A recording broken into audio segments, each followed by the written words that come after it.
Jimmy fucking Chalmers. Language. That's what I do. I drink and I know things. Welcome to the Nerdcast with your hosts, Dark Samus 288 and Snakeskin 94. On this episode of the Nerdcast, we take a look at Star Wars Episode 5, The Empire Strikes Back. Welcome back, friends, to another edition of Star Wars Episode Reviews. Today, we're going to be talking about episode... About the best freaking one! Yes! Yes! I love Empire! Okay, dude, we need to stop doing these Daniel Bryan references. They were good a long, long time ago in a galaxy far, far away, but they're no longer good. No, see, that's the power of negativity. That's the dark side in you, John. I am exuberating total Jedi prowess right now with the power of positivity. And the power of positivity says Empire Strikes Back is the best one. So, yes, yes, yes. You know, I've talked a lot about how the original trilogies are so coddled and loved and obsessed over while in my opinion the mostly underrated prequel trilogy, because you know I'm not about to give Attack of the Clones anything good, you know, is mostly overlooked and looked down upon, and some people wish it wasn't even canon. Mm-hmm. But I can't lie, they do have but the one thing that I will not alleviate on as far as that goes is Empire's the best Star Wars movie. Agreed. It's one of those movies. It's one of those. It's like Aliens or Terminator 2. It's everything the first one was and better, a little darker, but it's just awesome. In all honesty, it actually follows a trend of a lot of other film trilogies. AKA like the Dark Knight trilogy. The first one was good, the second one was incredible, and the third one was kind of a letdown. Same with the Matrix trilogy. You have the original Matrix, which was good, Matrix Reloaded, which is incredible, and Matrix Evolution, which was very disappointing. And then you've got Terminator, You've got Terminator, the first one, which is pretty good, the second one, which was great, and then well, they kind of just did a bunch of weird bullcrap for the next 20 years. But Genesis was pretty cool. Mm-hmm. So, yeah. So you want to walk us through the plot? Yeah, why not? So the film opens up. Vader's, like, super mad because the Emperor's like, dude, the Death Star is dead. Why? And he's like, I'm sorry. But he's like, dude, but Emperor's like, so Vader, like, Luke could totally kill us, right? And he's like, yes, the young Skywalker. And then he's like, if he could, and Vader's like, but if he could be turned, he could be useful. So they go down to Hoth to try and get him. And in the meantime, the rebellion, interesting spot. At the end of episode 4, the rebellion is just on top of the world. They destroyed the Death Star. You know, Vader's out of their hair for a while. So all's well and good. But we see them on Hoth, and you can just tell a lot of these characters just do not want to be around each other right now. Leia and Han are just at each other's throats all the time, and it's just tense and awkward for everybody. So Luke's out on a scouting mission because they picked up what was a probe droid, but then Luke gets knocked out and captured like the Tusken Raiders did to him, but he ends up in the cave of like this snow yeti thing. And then he's like, well, crap. But it's cool because the scene shows us that he's gotten a little better with using the Force because the lightsaber's in the ground. He's upside down. So he gets the lightsaber, gets free, lops up that thing's arm, and then he's all ready to. And then he, pulls the Jack Nicholson at the end of The Shining and is frozen in the snow. Han's like, and Han goes to find him. They're like, no, your tauntaun will freeze. And he'll just be like, then I'll see you in hell. Yeah! Because Han Solo was awesome in every way, shape, and form. And then they get back, and then the Empire's like, hey, we found them. So we get that. So they crash land on the planet. We get that dope scene of the AT-AT T's, no, the AT and AT, whatever, for the first time, and they're like, oh, and it's just like every single rebel's just like, well, we're gonna fucking die. Well, here's the thing, though. Even before that, you have some great scenes inside the snow base. It's like, right after Luke feels, gets all fixed up and everything. It's just like, I don't know where you get your delusions, laser brain. And then you see Chewie start laughing. It's just like, laugh it up, fuzzball. Oh yeah, and then that thing with Leia.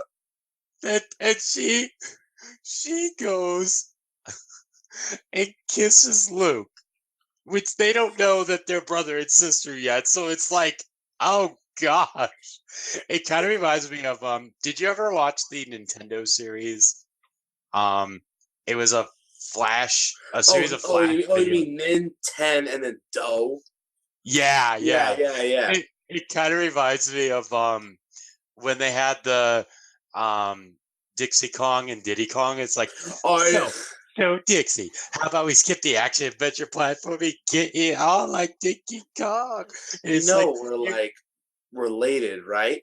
That's even better. I'm gonna say it's not incest if it's wincest. and Leia has probably the best scene or the best line of this movie.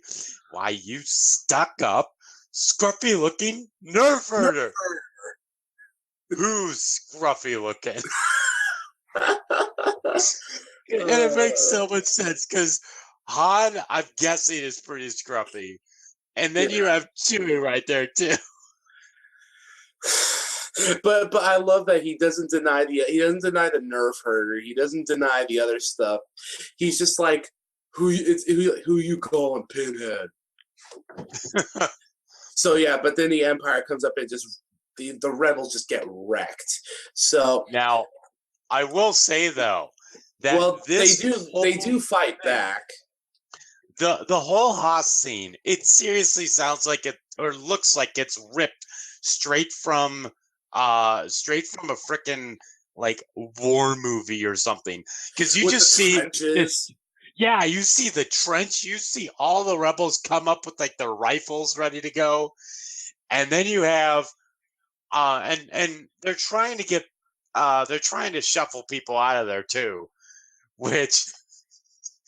Is it just me? And I know people have said this before, but seriously, that gun that they shoot at the Star Destroyer while the transport's getting away is like, it looks like a boob gun.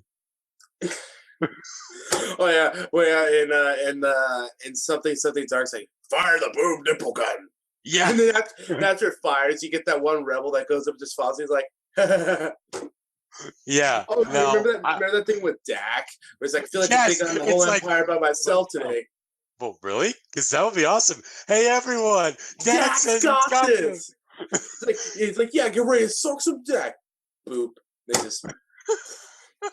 So the rebels, this whole Haas thing has like 5 different iconic things going for him. You have Ben Kenobi's ghost. You have the Tauntaun thing. You got the Nerf herder thing. You've got, and then you've got this. You've got the entirety of the AT-AT screen time, but you also have the sweet speeders.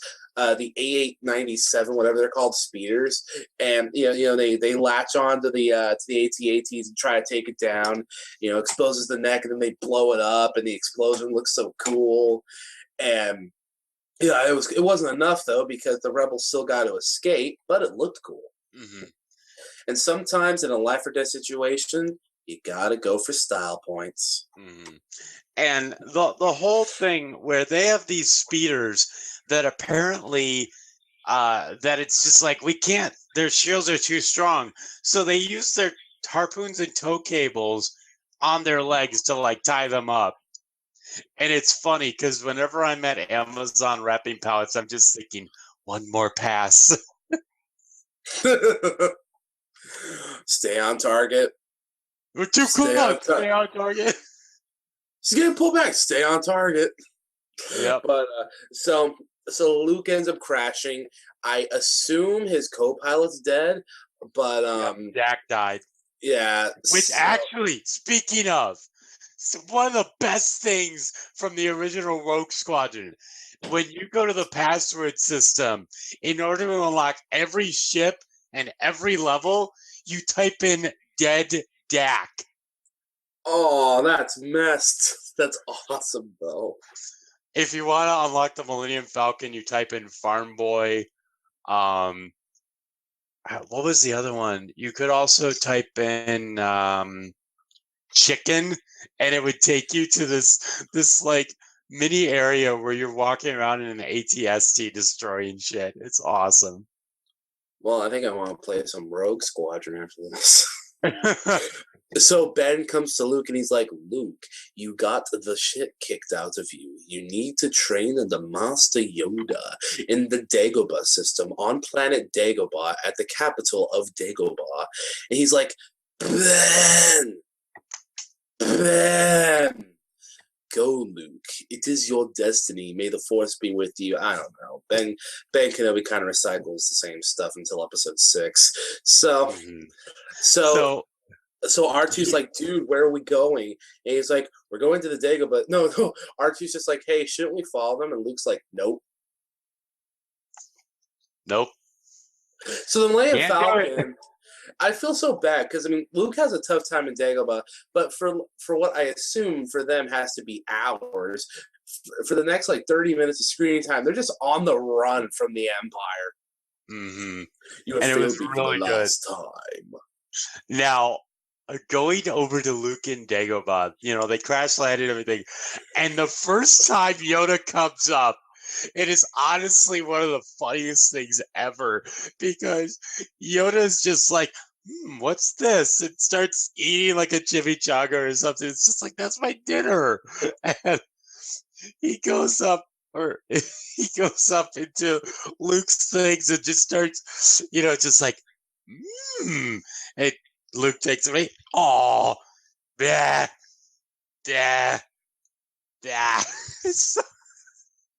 It's just too funny.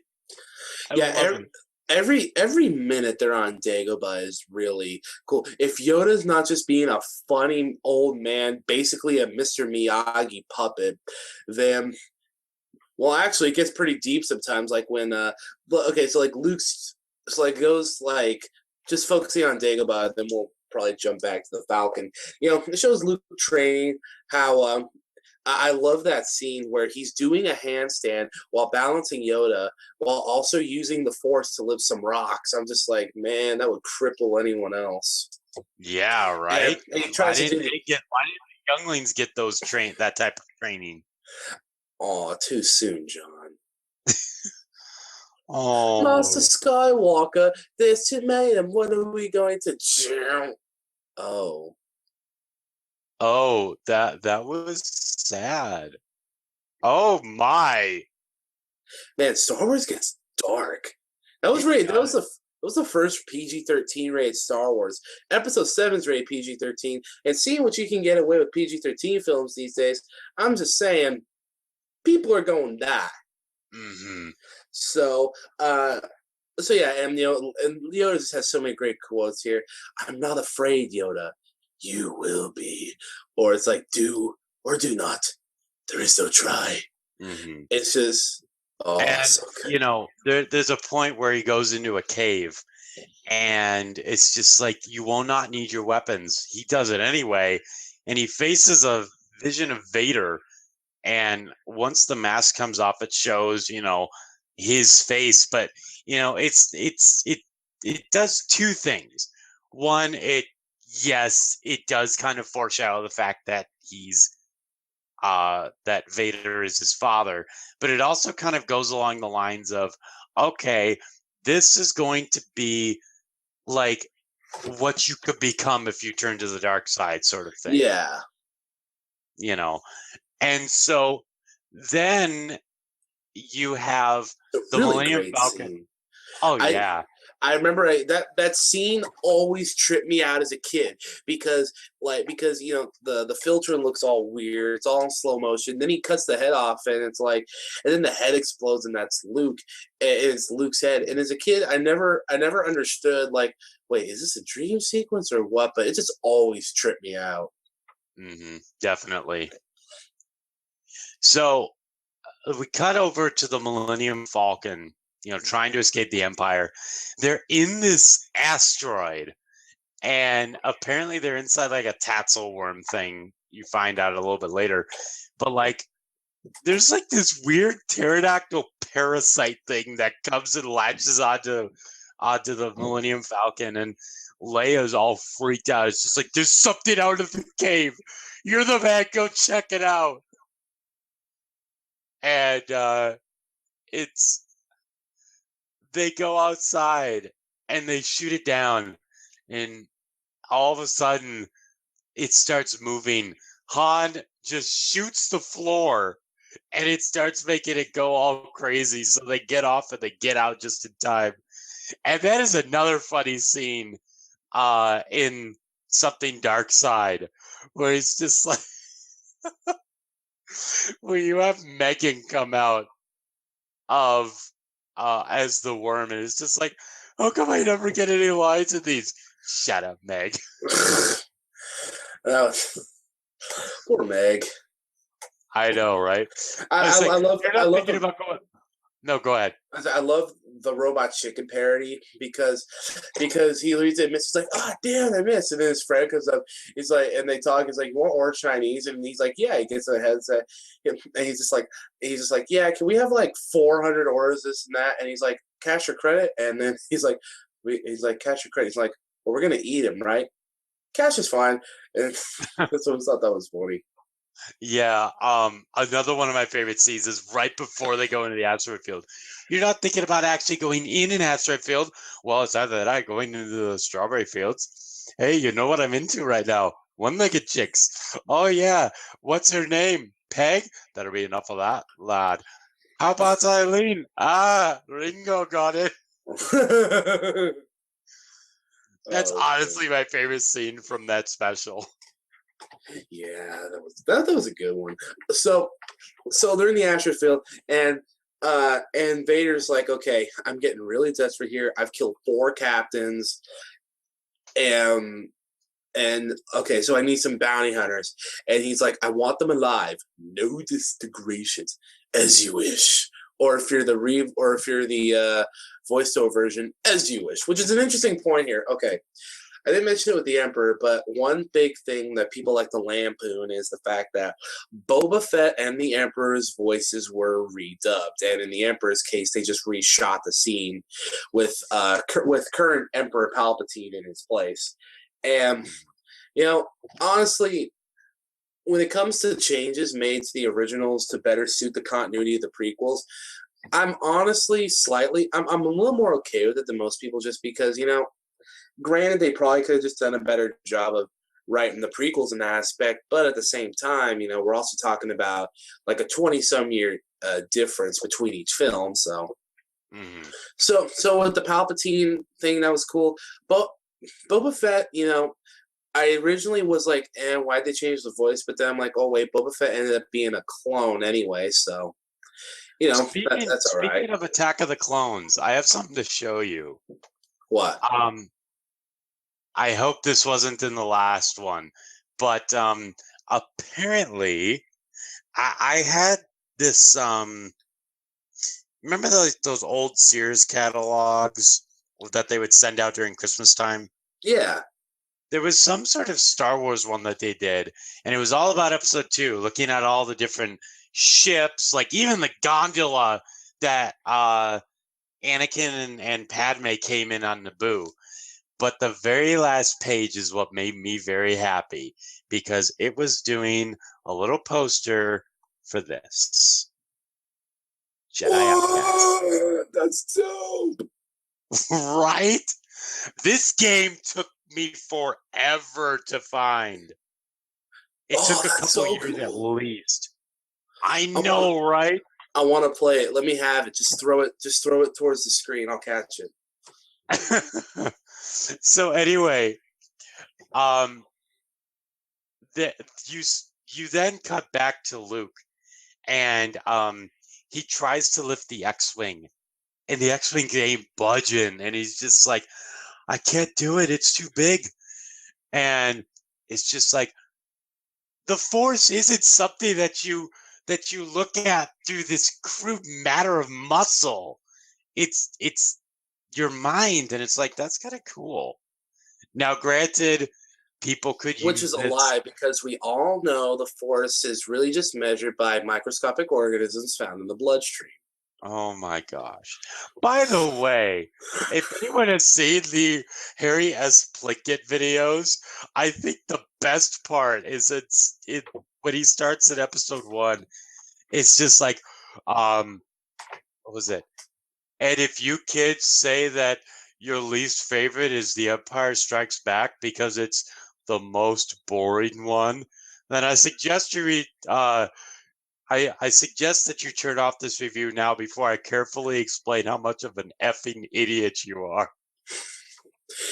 Really, so like, I forget. So like, did Qui-Gon say that midi-chlorians were the reason the Force exists, or like if you have midi-chlorians, then you can use the Force, or do the midi-chlorians just like play a part into you having the Force?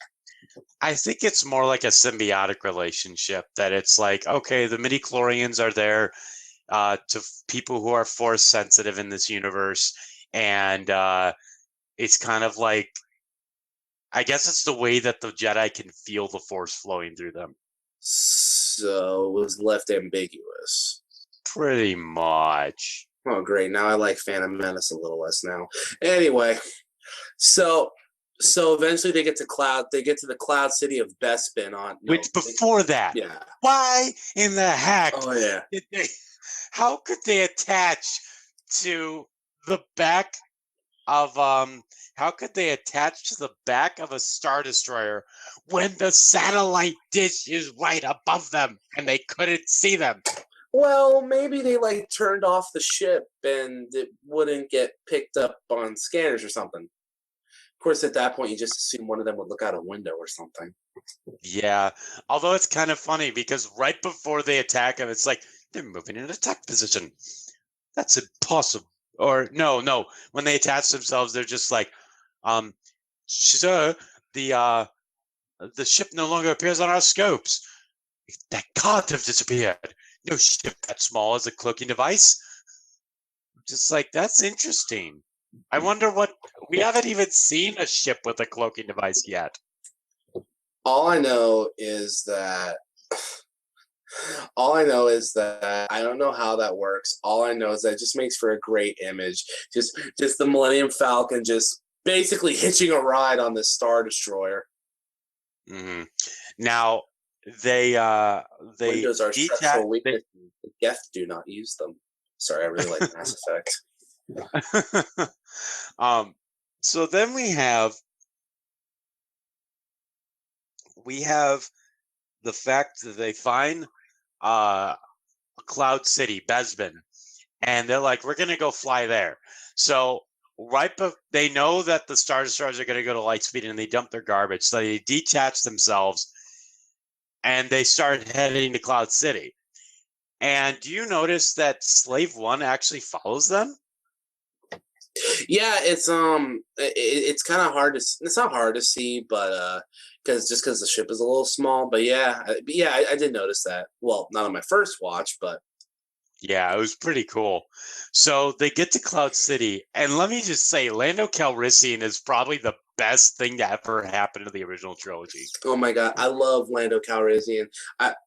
He's like Han Solo but black, and he's like twice as smooth and suave. Well, that's basically just Billy D. Williams. I was about to say I love Billy D. Williams as Lando Calrissian, but Billy D. Williams was basically just being Billy D. Williams. That dude is cool, and Landau is definitely one of Star Wars' best characters. I feel like he's not brought up a lot, like kind of forgotten about though in the grand scheme of characters. No, I didn't see any petitions that were like, we want Landau for episode 7. Yeah. Now here's the thing.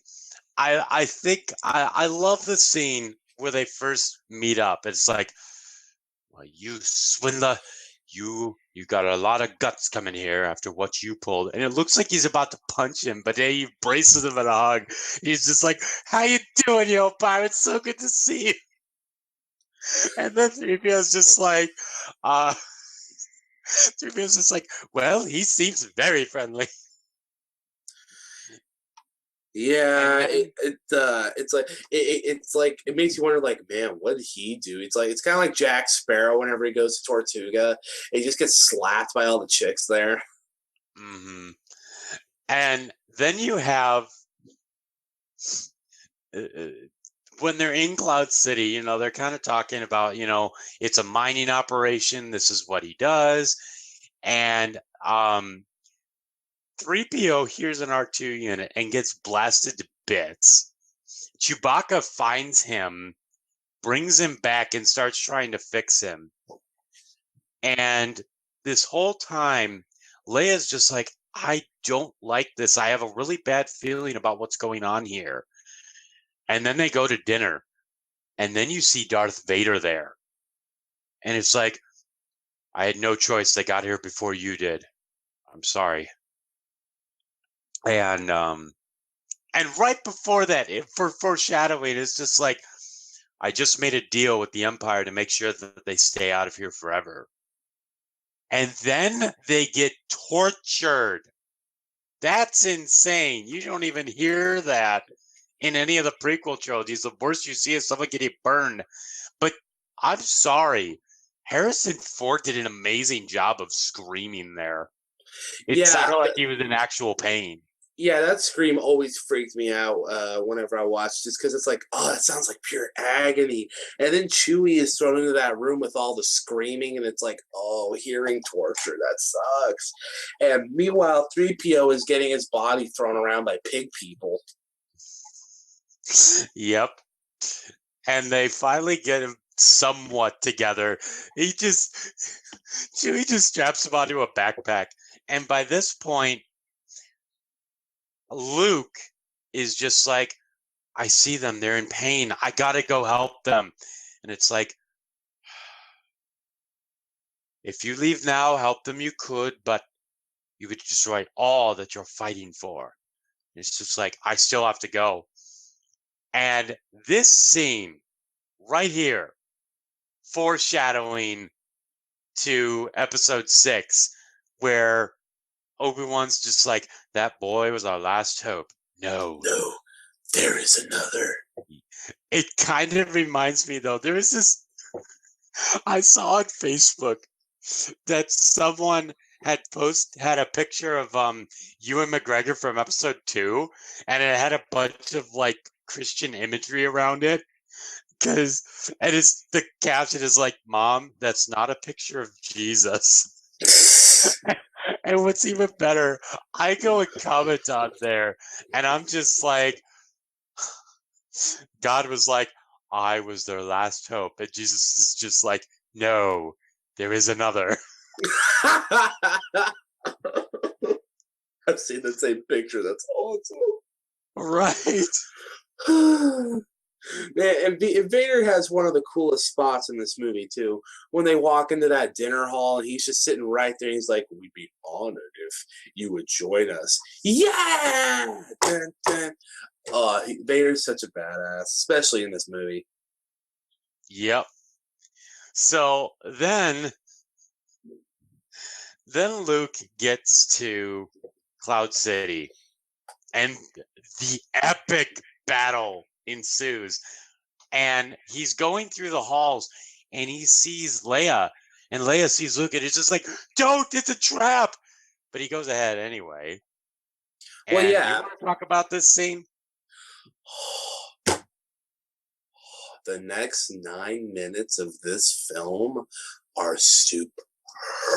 Everything from the lighting, from when he first gets up there and the thing closes and he looks at his gun like he's like, I don't think I'll be needing this. And then he pulls his lightsaber at the ray, the lights come on.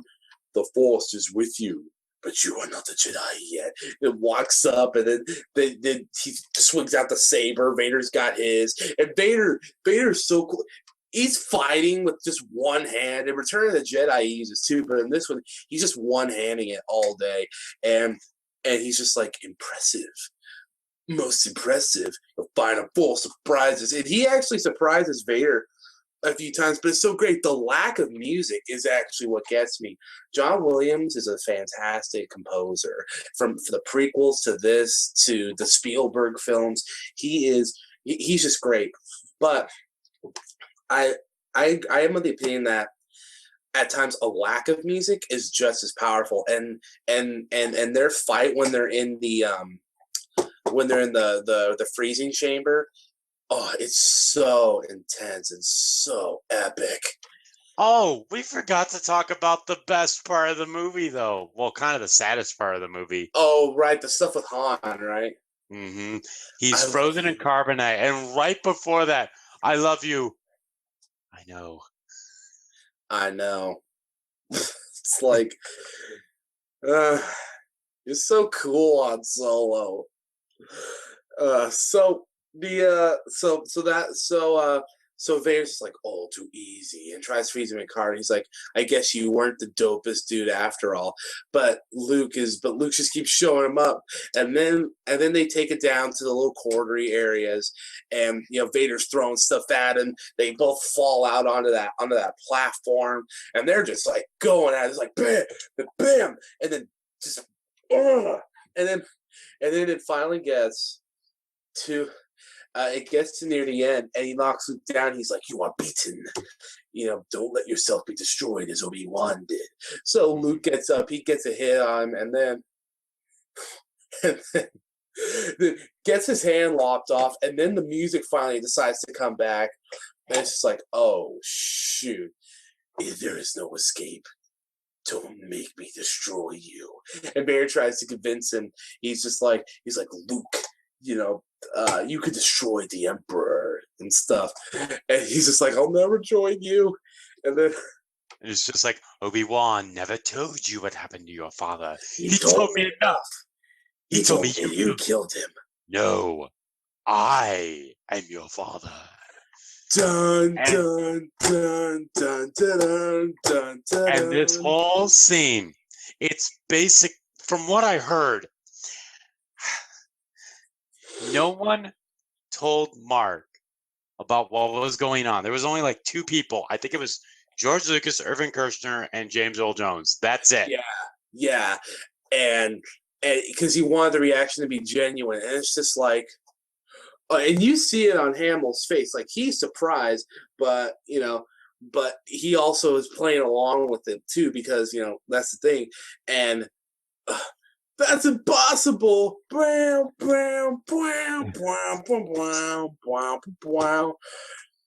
one of the best moments in film. And he's like, and then so many lines, so many re-quotes came from this one scene. Together we can rule the galaxy as father and son. Yeah. And then do you notice that every single movie nowadays tends to want to make that reference? Toy Story 2 did it. Oh, easily. Well, Toy Story 2 did it just because everyone at Disney loves Star Wars.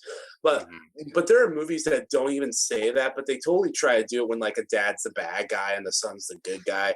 And he's just, and there's always a join me, son thing. And it's just like, no. So Luke falls down the thing, and he gets stuck on a thing, and then he's like, Leia. Hear me. And Leia's just like, we gotta go back in time. Wow. So here's the thing. They are trying to escape Cloud City with their lives, and they turn back. And I think I know this is kind of sad and cheesy, but you know how, like, when you're younger and you have like those Star Wars toys and stuff, and you try to reenact scenes from the movies?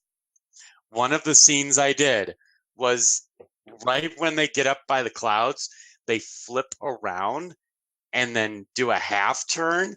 I used to do that all the time. as a kid. No. Because I'm just like, that is so super awesome. Now, they get Luke, and now they hatch up a plan to get Han back. And let me just say, something that I've noticed and something I think was good that they did with the prequel trilogy. With this trilogy, you kind of see like the holograms are a little weird because it shows like the skin and the colors and everything with a blue outline. And Yeah. when Luke gets his hand back, it's literally looks like a hand with just the wrist being mechanical. And then in episodes 2 and 3, I believe, when Yeah. Anakin gets his lobbed off, it's a full metal hand. And then when you have the holograms in the prequels, you just see just all blue, nothing more. So it kind of almost shows like the advancement of technology in a very subtle way. And I think it's also to symbolically show, the whole Anakin slowly became more machine than man. Mm-hmm. Because, he had the all robotic hand when Luke's was basically just a prosthetic. I mean, he still wore like the one glove over it, because that was also his lightsaber hand. But, it was still pretty cool. Mm-hmm. Definitely. So, yeah, the bad guys win in this movie. Yeah, pretty much. And it is great. And I think it needs to go without saying, but just tens everywhere, tens all day, all over this place. The scenes, the shotting, the writing, just tens. 10, 10, 10, 10. See, Aaron Hansen's just like, I go to the movie theater, I get my popcorn, I drink my cola, I go see episode 5, I'm like, I like that movie. Da-da-da-da. Okay, so what you need to know is Empire Strikes Back is the best one. The only ones that don't like that are the French, and that's just because they are tired. But yeah, no, That 10 is from me. seriously, yes, 10 for me as well. It's been awesome. Now, next week, we have Return of the Jedi, and the week after that, Force Awakens! Yes! Woo! I'm so stoked on life. I know, it's going to be so awesome. By the way, did you hear about that guy that was able to see a pre-screening before he died? This character stricken dude. They let him see the uncut. They let him see the uncut cut of the Force Awakens. So he probably saw stuff that we'll never see, not even in the deleted scenes on the Blu-ray. Mm-hmm. So yeah, it was pretty cool. I got a friend that joked, and he was just like, "Man, why can't I be lucky like that guy? All I had to do was get cancer or some shit." And I was just like, "Yeah, that guy's the real lucky one." It kind of reminds me. There's this. Okay, Cards Against Humanity and how crazy they can get with their matchups. Yes. Okay. The black card was How Did I Lose My Virginity? And the white card that won was the Make-A-Wish Foundation. And one of the guys is just like, oh, hey, it's The Fault in Our Stars. Oh my god! Now I want to remake that. Now I want to remake The Fault in Our Stars, but with Hayden Christensen and Padme's actress. Yeah. You mean Natalie Portman? Yeah, I kept wanting to say like Natalie Wood or Nicole Kidman, but I'm like, no, that's not it. But yeah, no, this movie's great. Mm-hmm, definitely. So yeah, that's it from me, Dark Samus 288. And me, Snockskin. And we will see you next week for Star Wars Episode 6, Return of the Jedi. See you later. Don't make us destroy you.